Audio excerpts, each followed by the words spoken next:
Okay,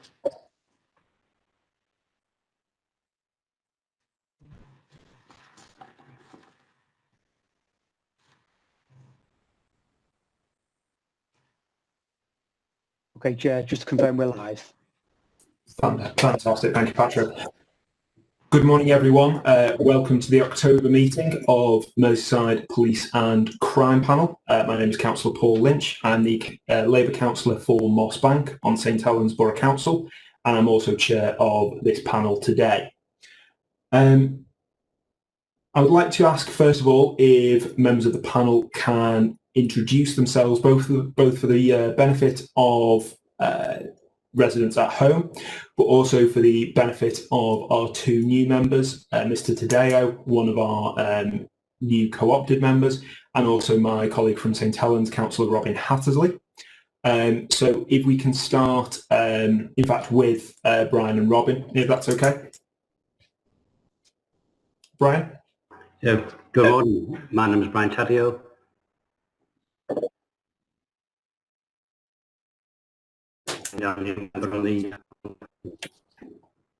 Brill. Councillor Hattersley? Hi everyone, I'm Robyn Hattersley and I represent Plateau Heath Ward on St Helens Borough Council.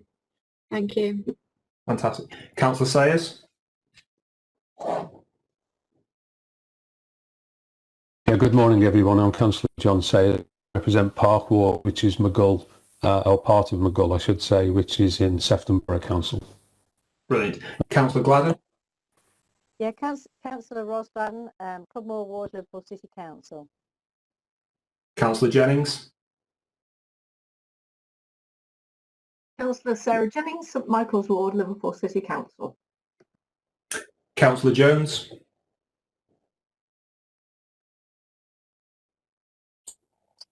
Right, Councillor, have I unmuted?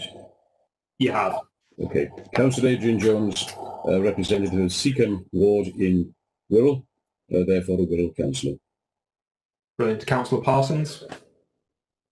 Good morning, Chair. Councillor Liz Parsons, representing Chillwall Ward, Liverpool City Council. Councillor Rowlands?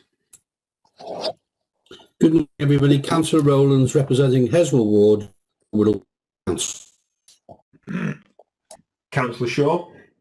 Hello, I'm Simon Shaw. I'm councillor for Birkdale Ward, which is in South Ward. Mr. Pickup? Keith Pickup, member on the panel. Brilliant. And Commissioner, if you'd like to introduce yourself in your office? Yes, thank you, Chair. I'm Jane Kennedy. I'm the Police Commissioner for Merseyside. I have with me on the call who will potentially help with answering any questions. Clive Howarth, first of all, who is my Chief Executive. Clive, can you say hello? Yes, good morning all. And John Riley, who is my Chief Finance Officer. Hello, John. He can. He just hasn't found the mute button yet. Hello everyone, sorry about that. Sorry. Hi, John. And that's great. Thanks, John. And also on the call, but in a supporting role, is Carolyn Graham, who's head of, her role is head of my private office. She runs a lot of the back office organisation, and she is the key liaison with the panel. So she's on the call, but not in a speaking role. Thank you for all of them for being on the call with me. Thank you, Commissioner. Additionally, from Knowsley Borough Council, we have Mr. David Moran, who acts as the Chief Officer for the panel, as well as his colleague Patrick, who will be again doing the back office side and making sure we actually keep running today. So without further ado, do I have any apologies? Chair, we only have apologies from Councillor Jane Aston for today's session. Brilliant. And Richard, please accept my apologies. I didn't spot you there. No problem at all, Chair. From Knowsley Borough Council. So, Councillor Aston. Colleagues, minutes are on pages 1 to 10 of your agenda. Are you agreed that I sign these as a correct record of our last meeting? That's agreed, Chair. Yeah. Fantastic. We can now turn to pages 11 to 18. This might sound daft, but the only people who can discuss this matter is obviously current members of the panel. That excludes Mr. Tadeo because the report discusses Mr. Tadeo. So this is a report on the recruitment of Mr. Tadeo to the panel. Colleagues will have had a chance to review the same. Is it agreed that we appoint? All those in favour? Yeah, agreed, Chair. All those against? Agreed, Chair. Any abstentions? Fantastic. Welcome, Mr. Tadeo. You're now a formal and full member of the panel. Brilliant. We now move on to the Commissioners' part of the meeting. We begin on pages 19 to 46, visible and accessible policing style. Commissioner, do you have anything to add to the report we have in front of us?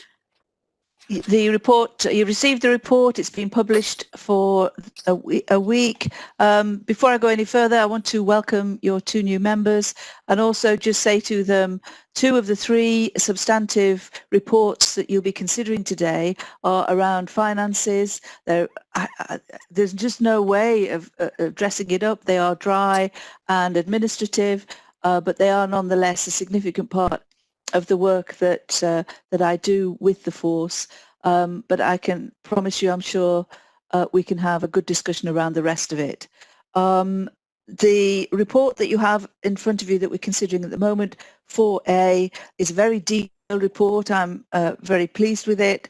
I just wondered whether I'm not going to say much more about the report itself, just to ask you to join me in paying tribute to the officers and staff of Merseyside Police who have continued to demonstrate their commitment to policing and maintaining visibility in our communities, keeping us safe throughout the pandemic under difficult circumstances and circumstances that are not getting easier as time passes. Just one very short typo in the list of my engagements. You might have noticed page 42, Friday the 12th of June this year, it says the new HW topping out ceremony. Just wanted to point out that is actually HQ. So it's the same event as the interview with BBC Radio Merseyside. In fact, there were a number of interviews on that day. So that's all I'll say in advance, and I'll do my best to answer any questions that the panel may have. Thank you, Commissioner, and I second your thoughts regarding the serving constables and staff of Merseyside Police. I think we're all grateful for their service, especially at this time. Colleagues, do I have any comments, queries or questions on this report?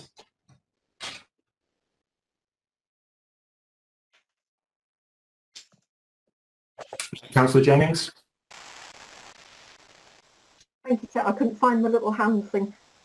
Yes, it's about the monitoring of the licensing regulations under COVID and your involvement in the setting up of the briefings ahead of the reopening of hospitality sector in July. I was just wondering, can you tell us a bit more about that, please? And how's it going? Has there been a pattern in where enforcement has been necessary, for example, city centres, or is it sort of pretty much wherever there's any kind of restaurant or bar that there's been some kind of necessary intervention? The monitoring of it, it's really important for the panel, I think, to understand that my role is limited to oversight of what the police are doing. The actual work on this is carried forward by the Liverpool Coordinating and Resilience Forum, the I get the acronyms wrong all the time, so I look to Clive and John to keep me right on this. The LCF, I think it's called, and they are they are a collective group of the chief executives and leading officers of all of the partners that are required to be involved in this civic emergency. They are the ones coordinating the work, and they are the ones in particular where licensing is concerned, and licensing issues, because these are local issues not devolved to, or not passed to the city region. These are very much matters for each of the local authorities within that coordinating forum, and consequently the forum has established a number of groups. There is a strategic coordinating group, and then underneath that a whole series of what they are calling cells, who function to make sure that each aspect of the coordination of work around the emergency that we're in is conducted properly and responds to the public demand where that demand is at its most critical. So my role is to meet with the force on as frequent a basis as is possible, and certainly as often as the chief officers meet, which is every Wednesday morning, and we have a full review of the force performance and the implications of COVID for the force. We also, at that meeting, get a report from the Deputy Chief Constable, who is Serena Kennedy, who chairs the Strategic Coordinating Group. So it's a very full and detailed meeting that I have every week. Clive represents me on the Force Gold Group, which is an even more detailed look at the way the force is functioning, at areas of pressure where staff may be having to self-isolate, making sure that the force is taking all of the action that it needs to retain its resilience. I'm not sure if I've covered all of the points that you raised there, Councillor Jennings, but I'd be happy to return to any that I've missed.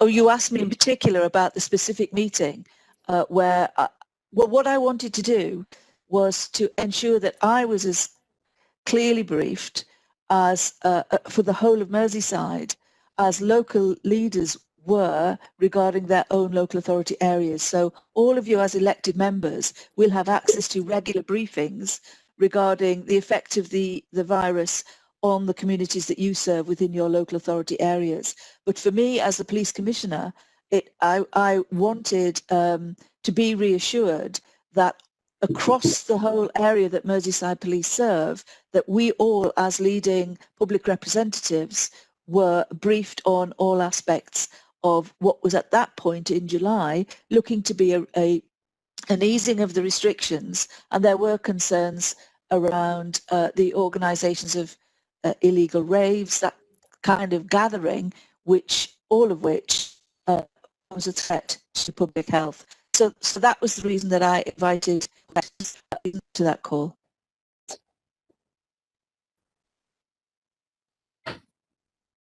Thank you, Commissioner. Councillor Jennings, further?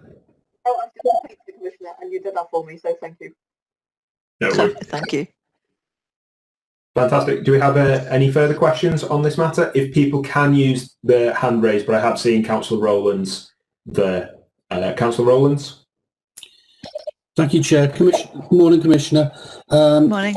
Yeah, on your Merseyside PCC secures 550,000 to cut crime and make streets of Birkenhead safer. Is this specifically for Birkenhead, or is it for the Wirral? Because obviously we have burglaries all over the Wirral.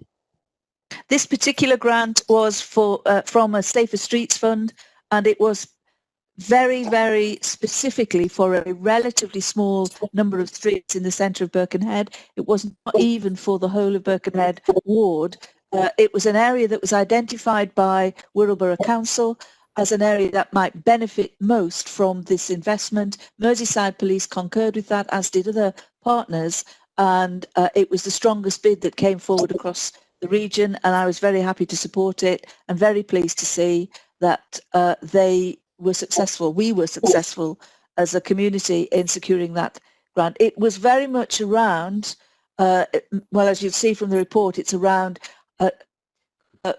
improving the infrastructure of the streets to make them physically safer, better street lighting, perhaps the development of further alley gating where that perhaps hadn't already been done. Those sorts of physical changes that were recommended and agreed locally as could materially help that community. Thanks, Commissioner.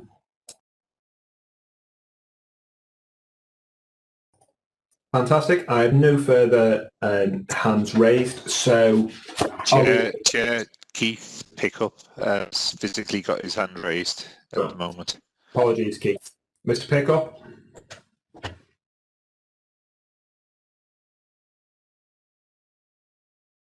Keith, go ahead. Sorry, Chair. I'm having problems with the machine now. Commissioner, the report refers to, for example, the custody visiting having to be done remotely, the question of Operation Bangor and changes this year and the effects of the pandemic. I suspect, but I don't know, that the pandemic has changed radically a whole number of ways in which the police have had to operate. What I don't know, and I'd be interested to know, is whether the increased responsibilities placed on the police by government rulings on the pandemic and the sickness absence, which clearly the police must have had in the same way that all of the services have had, have affected the neighbourhood policing in more general terms than your report covers. Thanks for the question. On Wednesday, at the meeting that I had with the chief officers, the force was reporting that amongst their staff and officers, they had a 92.3% availability. That is, staff available to work and to carry out their functions, which is very good. Their sickness absence was relatively low, around 4.1% in across both categories of staff and police. Slightly lower absence amongst police officers than staff, but we often see that in the force sickness returns. So the force is actually the officers and staff, the men and women who make up the body of Merseyside Police, are reacting magnificently to the challenge. And even we are losing some through social isolation. We are losing some through the virus itself. There are officers and staff who are affected. But as you can see from the availability figures, they remain absolutely committed to delivering a service to the public. That service has changed in some aspects, and there is some greater work using virtual contact and improving the Facebook and Twitter accounts, making sure that they have the widest possible ability to contact people through that. You asked about Operation Bangor. That is set to run the same as it always has, and well, certainly has under my time as Police Commissioner. I'm delighted to be able to work with them, and we've made some allocations of some funds to local organisations through that, which I don't think is published in time for this meeting, but will be available for the next one. It's very much along the lines of previous allocations, and I hope that's covered all of your questions. I feel as if I've missed something though, Keith. Yeah. In terms of where the force is following very, very closely, as you would expect, absences and where particular units or departments are affected more than others. They have in place a RAG system, red, amber, green, where in fact they are watching closely on a weekly, if not daily basis, those units that perhaps are seeing the highest number of abstractions as a result of COVID and self-isolation. But our expectation, both Clive and I, as we attend their regular meetings, our expectation and our understanding is, because we see it, that they stand ready to intervene to make sure that all units are maintained at the highest level of ability to respond. So the response levels are very high, and there is a degree of I want to say fatigue, but it's not that implies it too strongly. The use of overtime is now required in order to keep the force at the peak of its performance as it is currently maintaining. The £1 million that we secured from the government as a result of the recent announcement will last us 4 weeks in terms of the amount of cost over and above the normal costs to the budget of COVID. So that both the Chief Constable and I press that point to ministers every time we meet them, which is quite regularly at the moment.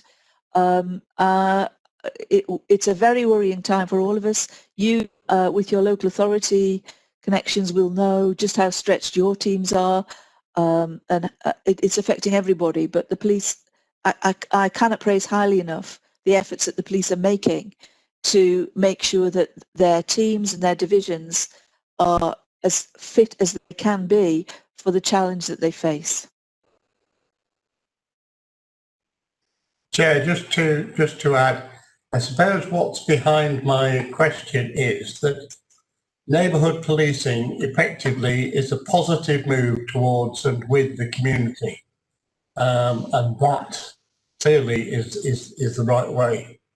Unfortunately, I think with the rules and regulations that the pandemic has imposed, it has the risk, if not already there, of the police becoming the antagonists towards the communities and towards neighbourhoods by imposing rules that come from government which were never there before. And clearly for me that creates further difficulties for the police in maintaining effective and good relationships with the neighbourhoods. I think the point, Chair, if I may, I think the point that you make, I beg your pardon, Keith, is a very valid point and is accurate.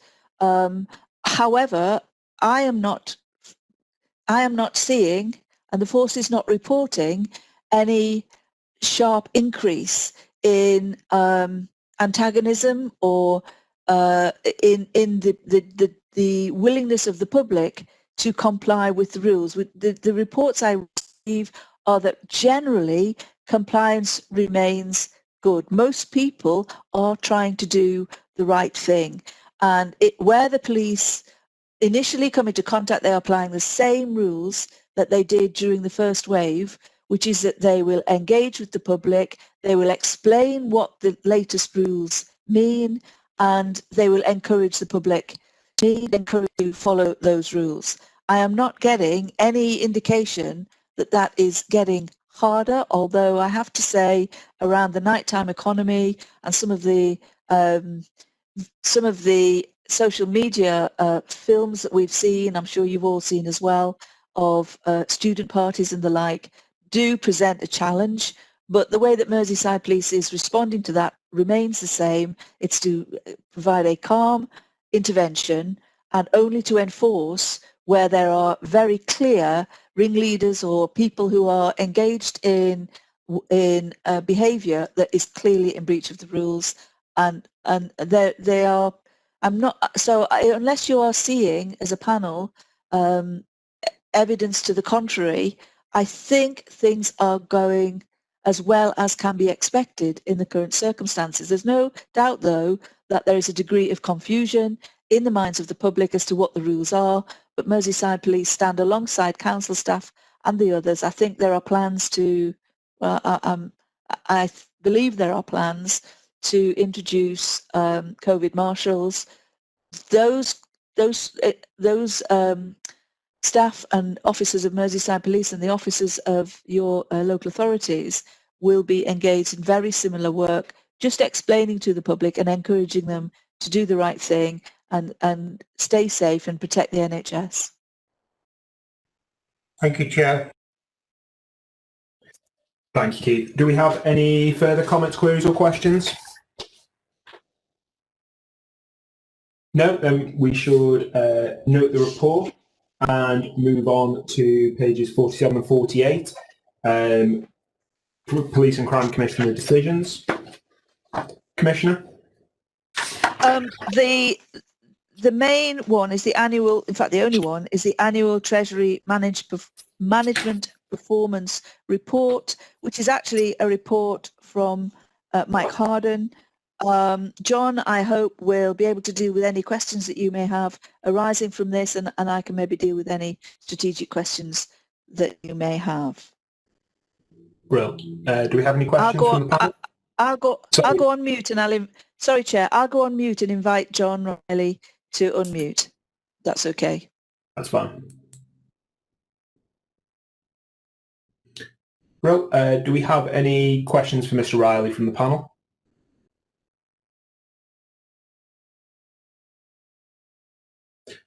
No, fair enough. Do we have any questions on this agenda item other than specific on the Treasury Management proposal? Councillor Sayers?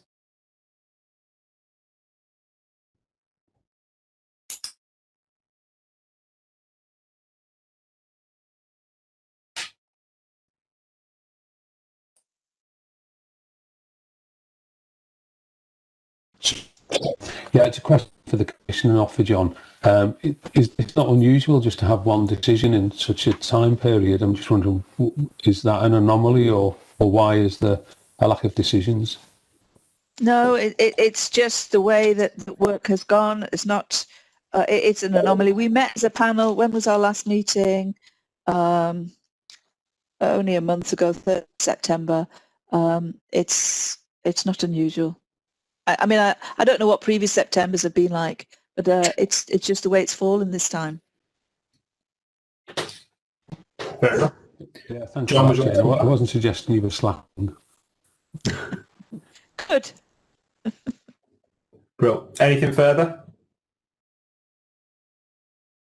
Fantastic. We know that then. 4C, pages 49 to 70, the medium-term financial strategy. Commissioner Anna well. Yeah. Again, I think John would like to actually take you through the report on this, if that's okay. John, do you want to unmute?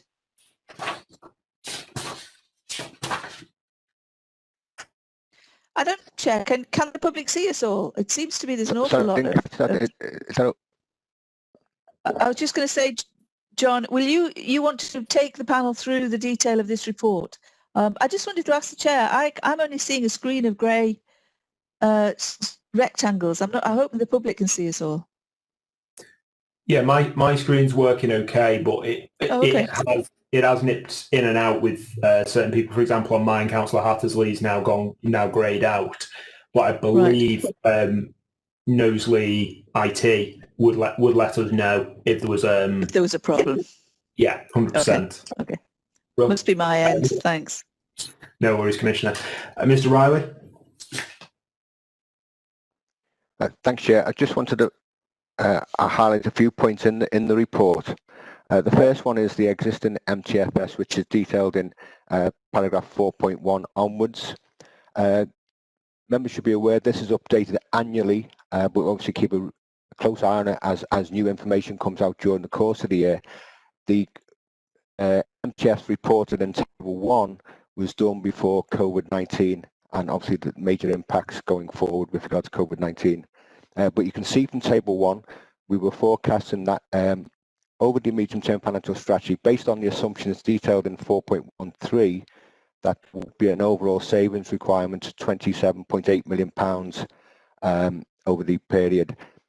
The Commissioner, at the moment, we're assuming we'll be able to balance the budget next year. There would be a budget deficit on planned reserves of £4.6 million to balance the budget. That would give the force more time to develop their savings plans and to address the £27 million worth of savings over the period. I think that the savings come about the savings requirement comes about mainly for a number of reasons. A, the core government funding we're assuming will remain fairly static over the period, except for Operation Uplift.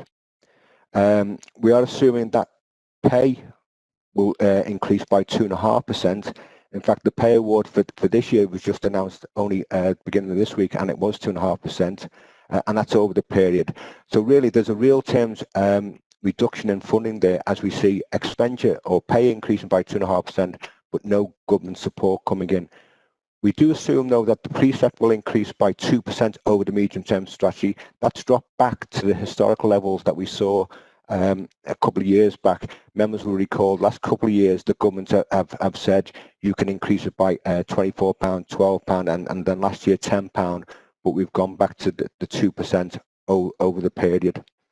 One of the differences this year is with regard to Operation Uplift. In order to make those savings, the savings are really going to have to come from police staff numbers, which does make it extremely difficult for the force, and will need some decivilisation of police staff posts if we are to make sure we maximise the operational uplift funding that is available to the force and increase the numbers of police officers.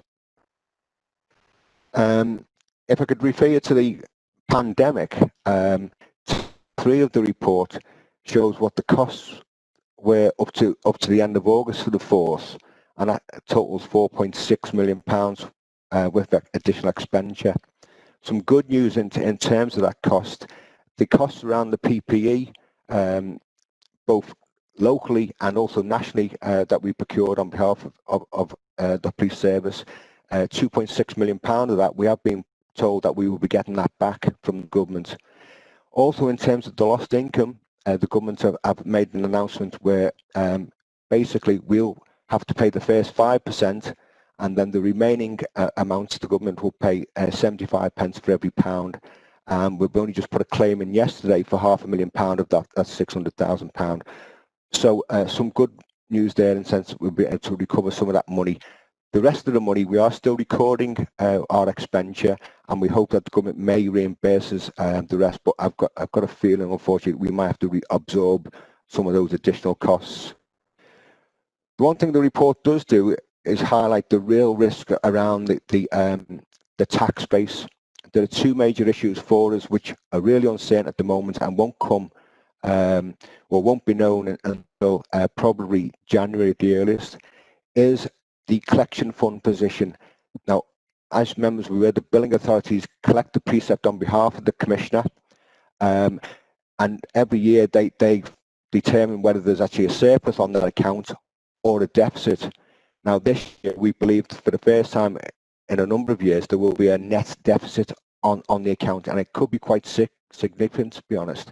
Unfortunately, the councils are not in a position to tell us or what they forecast the position to be. That won't be known until January, as I say. But what the government have said is if deficit is declared, we'll have 3 years to pay it back, which is helpful. But the worry is that we'll have a big significant deficit that will be a one-off. The force will have to find savings to address, or we use obviously general balances and reserves that we've got available. But the one really going forward, though, is the impact on the overall tax base.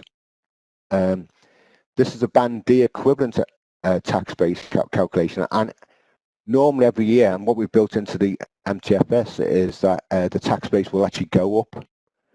But due to the pandemic, what we've seen is a number of new houses not being built as we'd hoped. Obviously, there's more people being made unemployed, which will affect the collection rates, and also the number of people looking for financial support in terms of exceptions and discounts will also increase. All that will have an impact on the Band D equivalent, and there is a real risk that that could be reduced for time. Well, I've never known the tax base to reduce. It's always gone up year on year, and that clearly will have an impact on the level of precept income if that comes to fruition. But it's something that we are engaging with the billing authorities about, but it won't come clear until January.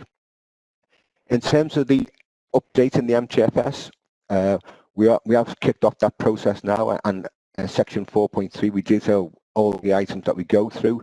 There was an announcement made on Tuesday by the Chancellor with regard to the comprehensive spending review. We were hoping for a 3-year settlement. That has now been confirmed that it will be a 1-year settlement, and it will very much focus on supporting the response to the pandemic and also focusing on jobs.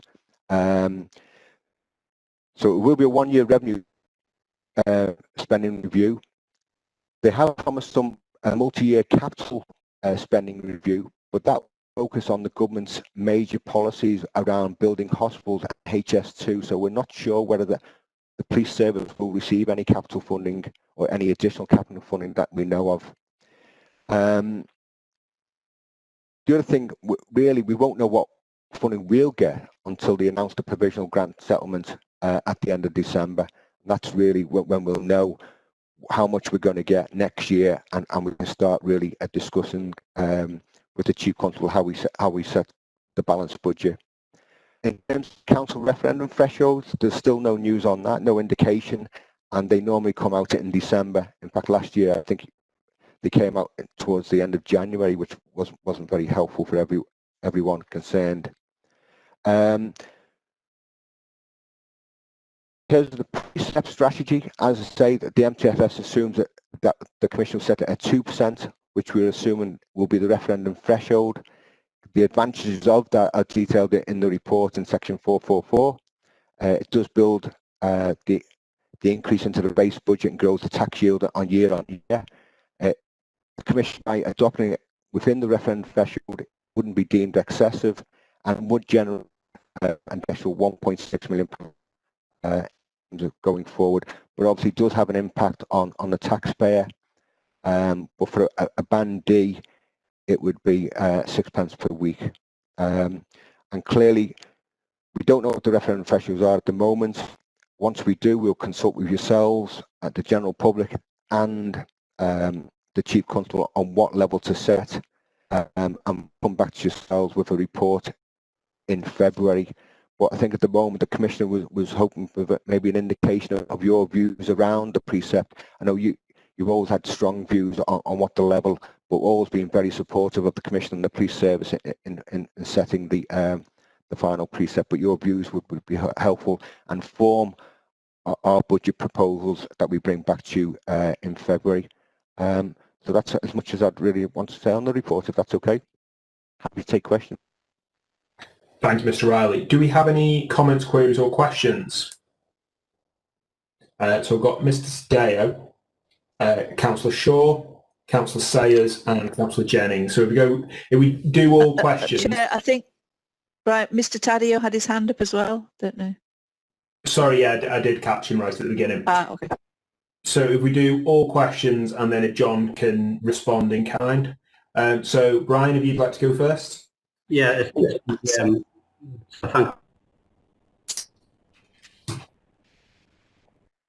the overspend, do we know the areas of the overspend, and is there anything we can do to cut that out?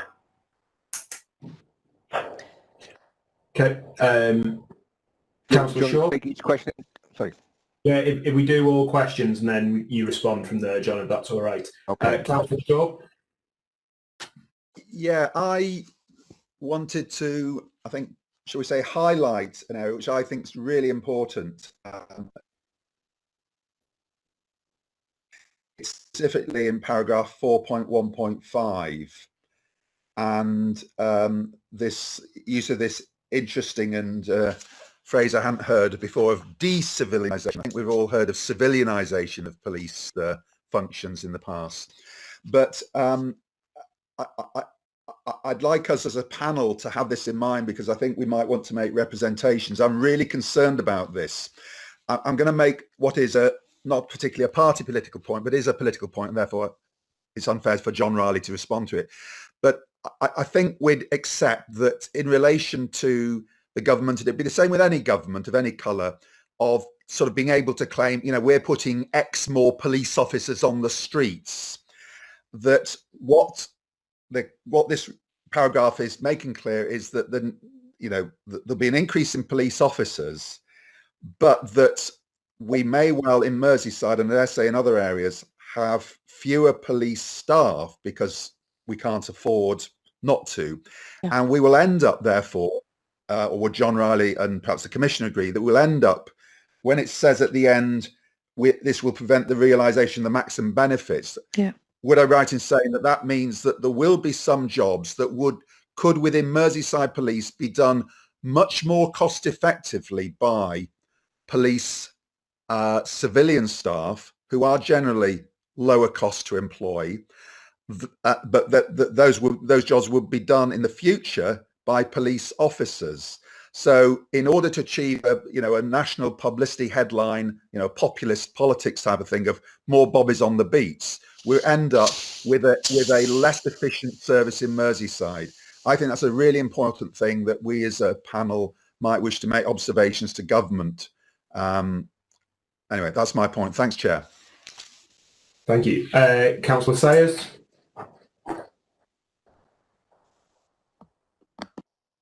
Yeah, thanks, Chair. Thank you, Chair. There's two questions. The first one was, earlier on, the Commissioner referred to a grant that we've been given of £1 million, and that would only last for 4 weeks. I'm just a bit concerned. Does that mean the activity the grant covers is going to cease and that expenditure will cease, or we're going to incur £1 million extra for the next 6 months, which is another £6 million? So I wasn't really sure whether I'm being too simplistic on that or whether that's what it actually means. And then the other one was the significant sum that may be at the deficit that would be allowed to pay back over 3 years. Is there a ballpark figure on that? What does a significant sum mean? Well, and finally, Councillor Jennings. Thank you, Chair. A couple of things really. Firstly, in relation to something that actually Councillor Shaw just mentioned, I just want to really highlight the disconnect between what the public sees in terms of Operation Uplift and the amount of publicity there was around that in national news, and the reality of what we see in a medium-term financial strategy and the staffing, the background story to what all that recruitment actually means to us and the ongoing costs we have. So I suppose it's around PR and how we manage that message a little bit better. I would like to just refer quickly to the fact that this is obviously based on an awful lot of assumptions. So what we could get back in February could look quite different according to what happens over the next 6 months. And then finally, the cost of policing during COVID, we're getting a certain amount of that back, but I don't think this is going to go away in a hurry. So we have to kind of build in a certain ongoing cost of that kind of level of policing that's been necessary over the last 6 months. And has that sort of been taken into account in this? Thank you. Right. Mr. Riley, thank you. Okay, thanks, Chair. Chair, sorry, John.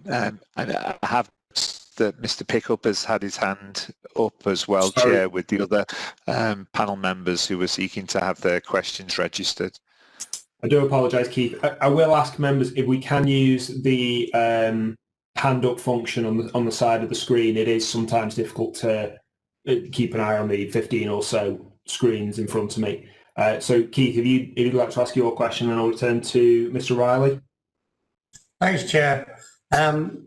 My question relates to the impact, as it were, of current staff recruitment, which was put on hold and is now proceeding. The fact that officers would not be fully pledged, as it were, until after 104 weeks. But the implications, it seems to me, from the finances in the report is that, in effect, you would not have enough money to pay the officers we are recruiting due to the restrictions and cutbacks that are being placed upon us in the budget.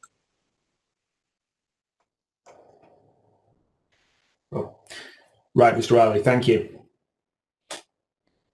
Chair, can I just suggest? Can I just offer? Thanks, John. Can I just offer any of the strategic and political issues? I'm very happy to pick up, just so John knows. Well, thank you. In response to the first question, in terms of the overspend, this is obviously very high level that we look at, but you can almost boil it down to the fact that pay inflation is 2.5%, and yet there is only increase in income that we get through the precept. That's what we're assuming at the moment. That's you get almost £8 million a year increase in costs which aren't financed. That's probably the straightforward answer to that first question. In terms of Councillor Shaw, I think the Commissioner could come back on that one. In terms of Councillor Sayers' questions, the £1 million that we recently received is to help enforce Tier 3. As the Commissioner said, it will be used to fund overtime, and we believe that the force have developed an enforcement plan to utilise that money. It will be used within 4 weeks. I say it is to pay overtime. Beyond that, we're obviously lobbying the government for further support, and we would hope that they would continue to provide more support as we go down the line. From table 3, you can see the workforce column there, that 469,000, that is the overtime that we've incurred up to the end of August. That is obviously increasing, but in terms of the £1 million, that will fund the overtime for the next 4 weeks. We can't use it to fund that overtime that we've already incurred, but it will fund the overtime for the next 4 weeks. Beyond that, well, again, we're in discussions with the Home Office. In terms of the collection fund deficit, what I would say be a significant amount would be in the millions. That's how serious this particular is. I mean, in the last couple of years, we've had surpluses of a couple of million, which we've been able to utilise. It ranges because you're waiting for the responses from the 5 billing authorities. Liverpool tends to generate a surplus. Other councils will generate a deficit, but overall, we've netted get to a net position and we're in surplus. But this next year, there is a real risk that all authorities will declare a deficit, and it could be quite a significant one in the millions. And I think that's why the government have recognised that and have indicated that you to pay it back to the billing authorities over 3 years. In terms of Councillor Jennings, yet there are assumptions, and I said earlier on, they were all the assumptions were considered before COVID-19. They are changing. We have, though, recently stressed our assumptions with all the other police forces around the country, and broadly in line with those. But new information will come out as part of the CSR and also the police finance settlement in December, which will firm up those assumptions. The problem we're going to have is the CSR, again, is going to be 1 year, and again, we're looking into the future with our assumptions. But broadly speaking, I mean, they are relatively prudent, we feel at the moment. So we have to wait what comes out there. In terms of COVID-19, yes, there will be some baseline costs. We are working at will be factored into the next year's budget going forward. In terms of key pickups question, the funding for Operation Uplift is set in the police grant. So those 300 officers that we're assuming will recruit by the end of this year in advance of receiving the money next year. And in our MTFS, we've assumed we'll get the funding for those 300 officers, if not all next year, certainly over the next 2 years. But that is, again, it's an assumption. The government, but there's very little information on Operation Uplift at the time we did the budget, and certainly is an area of concern for us at the moment. So hopefully that answered those questions. Would you like me to respond to some of the more strategic and political ones, Paul? Yeah. Sorry, Chair. Yeah, and then I'll bring in Councillor Sayers after that, if that's okay. Sure.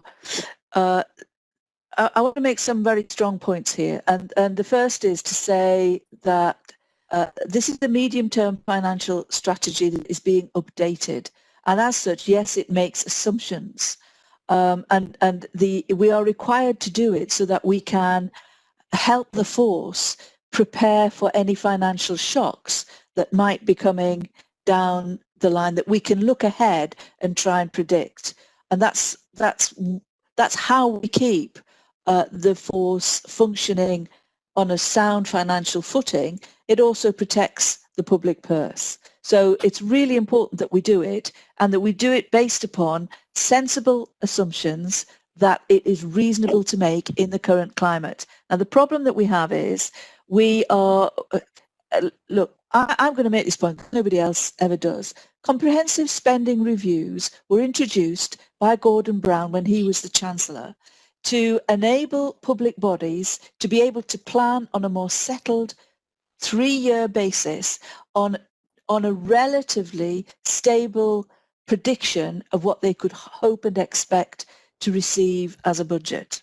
And it enabled local authorities, police forces, fire services, the health service, everybody who was spending public money to do it on the basis of a plan for 3 years. And at the end of every 3 years, the comprehensive spending review would be refreshed and reviewed. What we've got now this year is a reversion to a traditional yearly budget. So I don't consider this to be a comprehensive spending review. I'm a bit of a pedant around these things. For me, it's an annual budget, which is okay, given the circumstances that we are in. But I hope, and I make the point to ministers, that this shouldn't be the point at which the whole of government reverts to an annual budget, because that will be to the detriment of all of us engaged in delivering public services. So that's the first point. So the £1 million that we have had was part of the understanding that we were going into the very high level of restrictions, and to enable Merseyside Police to police those restrictions effectively. And it means that at the current rate of expenditure, as Table 3 identifies, it will last the force for a short given period of time. And it's intended to do that because at the end of 4 weeks, the decision to put us into Tier 3 will be reviewed. Now, if at the end of that 4 weeks, it is reviewed and we stay in Tier 3, all PCCs and all chief constables through their professional bodies, so we're all making the same case that if we stay in Tier 3, we're going to need to continue to receive that level of support. So that's the context within which we're having these discussions. Underlying that, the impact of the COVID spending is twofold. First of all, initially, it did impact on recruitment, and recruitment paused, but it has begun again. And there have been a number of ceremonies in which new police constables are accredited, receive their warrants. Sadly, for those officers, they're having to be done in very small groups and socially safe, COVID-safe environments. So in the past, I would have been able to go to them and welcome new recruits to the force. That's not now generally possible. PCSOs, for those of you, I know the panel is always very interested in the recruitment of PCSOs.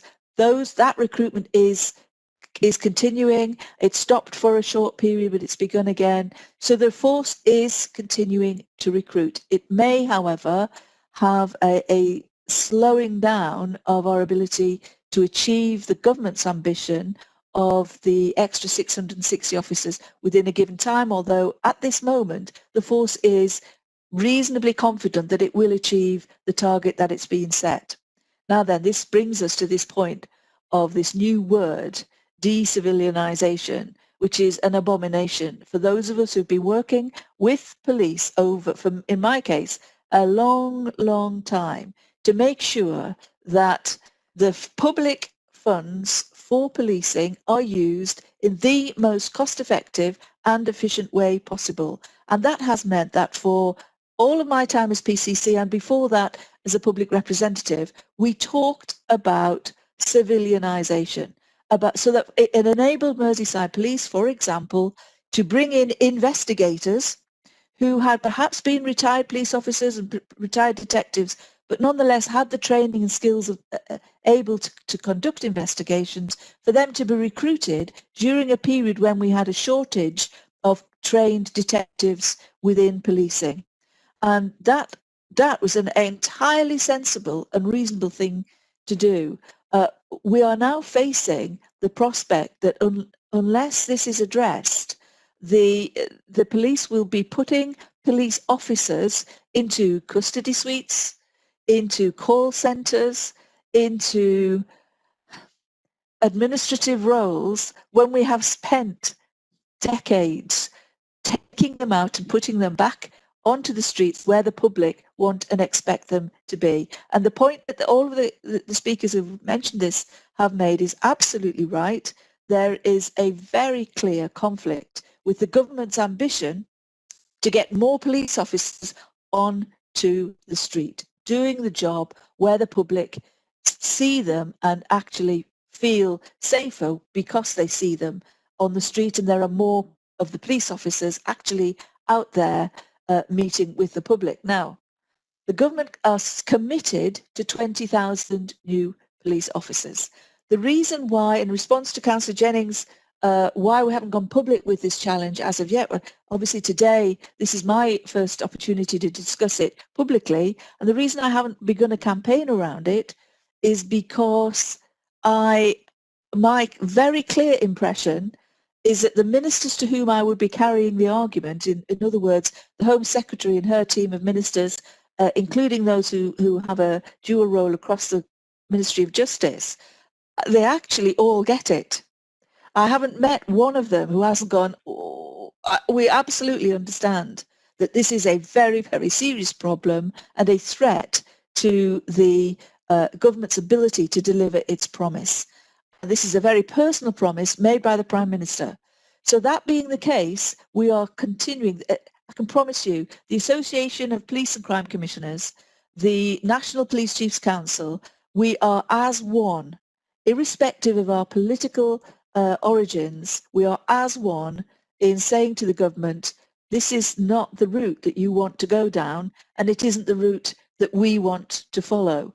So that is the case that we are making for them, to make sure that if we have a one-year budget this year, that it gives us sufficient flexibility in our funding and more income to make sure that we can fulfill the government's original promise of extra police officers out there in the front line.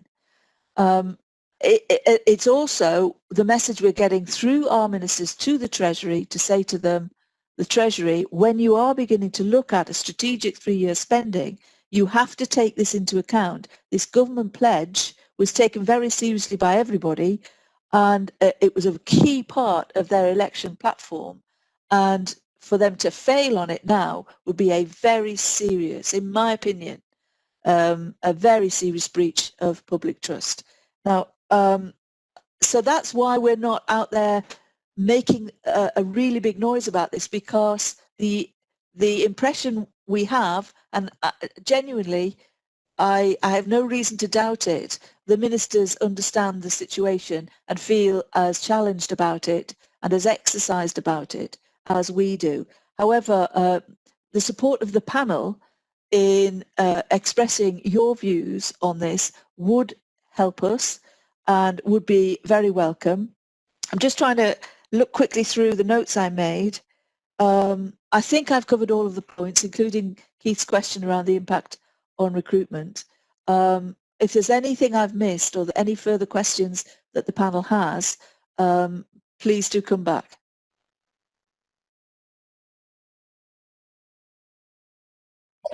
Thank you, Commissioner. Councillor Sayers, you have a further question?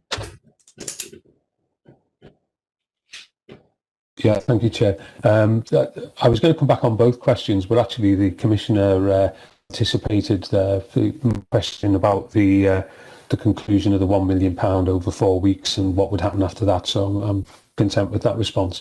I'd just like to ask John again. I mean, I don't want to box him into a corner, but we had it was going to be significant, and then he said it would be millions.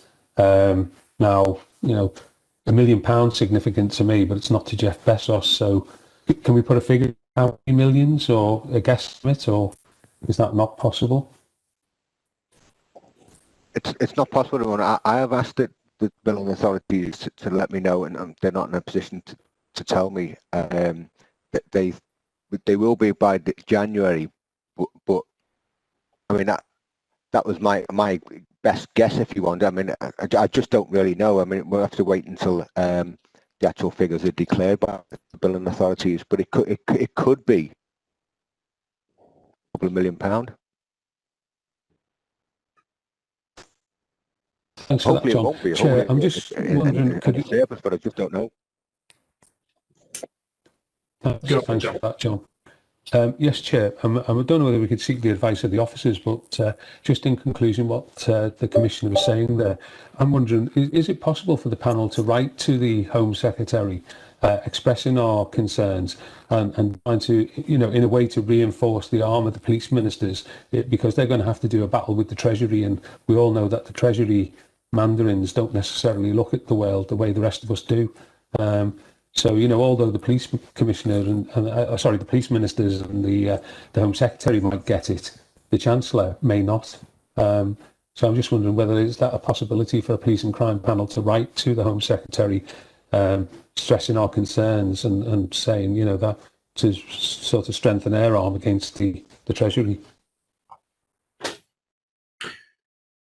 I mean, I'm happy to take advice from officers, but I don't see the issue regarding us doing that.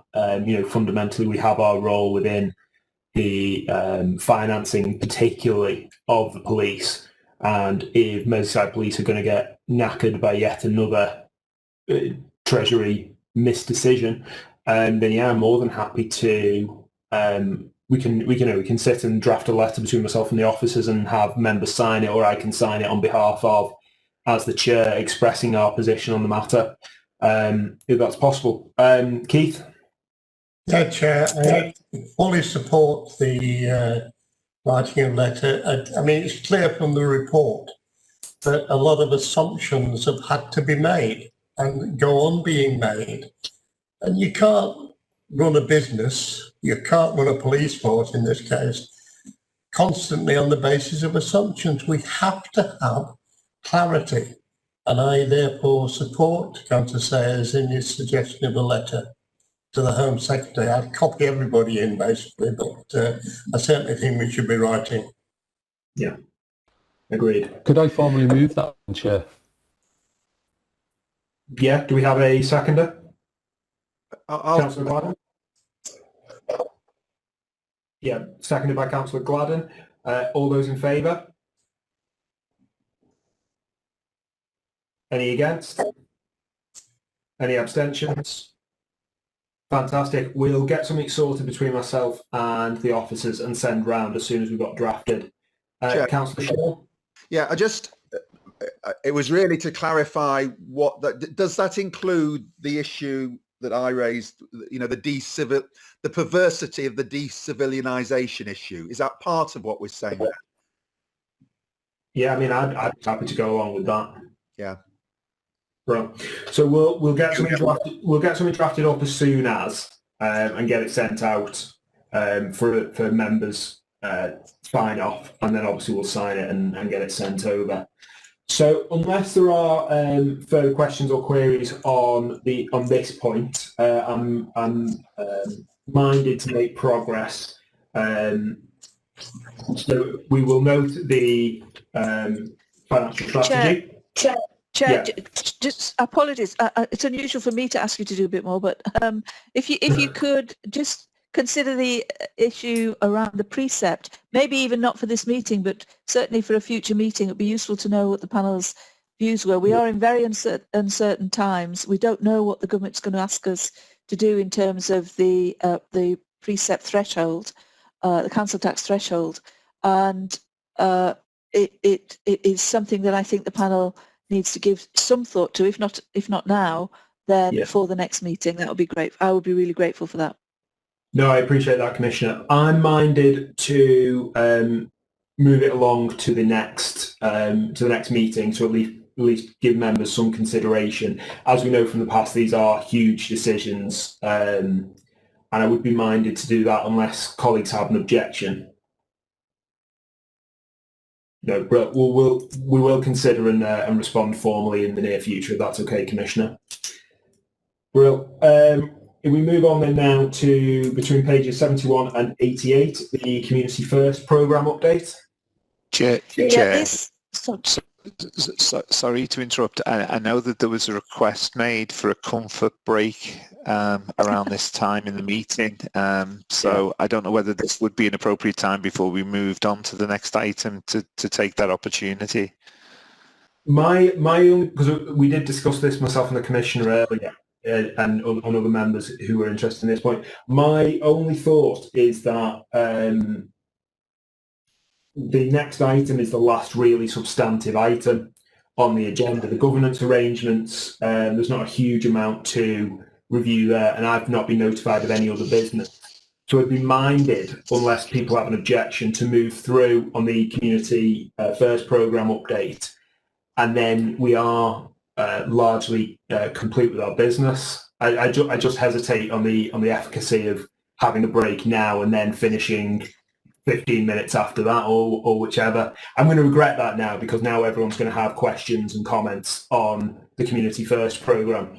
But I'm minded to move on now unless people have a strenuous objection. I think that's a good idea, Chair. Well, so Commissioner, if we can move on to item 5, the Community First programme. thank you, Chair. Just to speak very briefly to this, this is where I consider business change that the force is making. You will see it's some time since I last reported to the panel, and you've got a list in paragraph 4.1 of my report to you of the business change decisions, most of which are noted, some of which are approved by myself.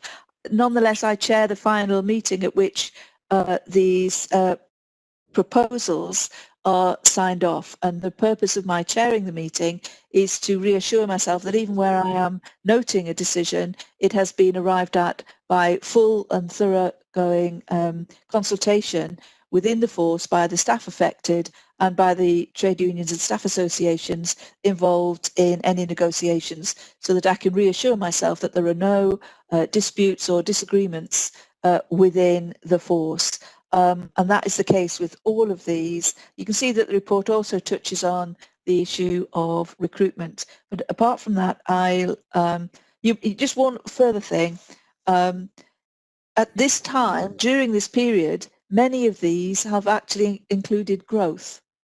There have been, as you'll see in the report, a number of suggestions of more staff being employed, more officers being employed. Those are all obviously have been very welcome, but that is beginning to be a change as senior police leaders within the force are being increasingly asked to consider the medium-term financial strategy and the concerns that there are around budget deficits in the future. Well, thank you, Commissioner. It is actually, before I open the floor, I just do have one clarification on 4.1. I know you've touched on this already.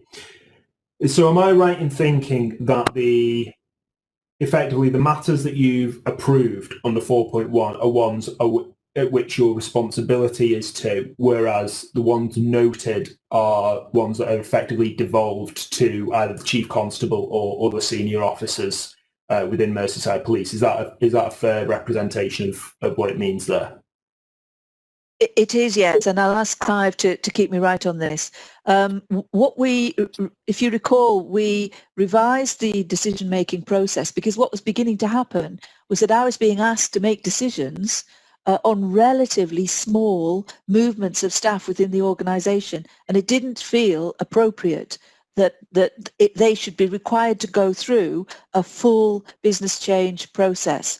However, business cases still need to be made and justified by those managers within the force who are putting them forward. So there is still a process that they go through, but where there are relatively small changes, which are generally to do with professional judgments within the force, then I note them, and I seek to be reassured about the process. Where there are decisions of wider public interest or where wider numbers of staff or whole departments are affected, then I am involved in that, and I'm invited at the end of it to agree or disagree with the force. Clive, have I got that? That's about right, isn't it? Thanks, Commissioner. That is correct, and obviously it's important that we comply fully with the policing protocol, and I'm satisfied that the framework that we follow now does do that. I think it's testament to the relationship with the force. They brief you regularly at Chief Officer Group meetings and also chair the corporate governance meetings. So I'm really content with this position. Nothing more to say on that, really. Well, thank you both. Colleagues, do I have any comments, queries or questions on the Community First programme? Keith? Thank you, Chair. I just wanted to express appreciation. I mean, the first time we heard of Community First, and we had a presentation in the panel, I was, put it mildly, gobsmacked about what was possible and how it was to be addressed. This latest report tells me how that is still being done, and I think the Chief Constable and his staff in particular are to be congratulated as to where they are handling this programme. Yeah. Any further, colleagues? Thank you very much for that. I see no hands raised either physically or via my sidebar. So I will move that we note the update and move on unless you have any objections. No, agreed, Chair. Yeah. Pages 89 to 92, governance arrangements. Sorry, Chair, my understanding is they're all up to date. Right. Are there any questions for the Commissioner or indeed any of the other officers in relation to item 6? There are people moving and reading. I'm not sure whether they're raising hands at the same time. No, that's fine. Right. Then we consider the reports being considered and noted. The only other item left is any other business. I've not been notified of anything thus far. So with that in mind, I will be drawing the meeting to a close. Thank you all very much for your attendance this morning and for your engagement. Particular thanks to our new members and also to members of the Commissioner's staff. And finally, as always, to the Knowsley NBC staff who do an enormous amount of work behind the scenes to get these meetings running. I think those of us who have video conferences outside of council know that it's not quite as easy as simply clicking dial in and moving forward. There's a significant amount of work done to make sure we move on with this properly. So I'd like to thank them yet again. And on that note, thank you all very much. I'll see you all at the next meeting. Thank you, Chair.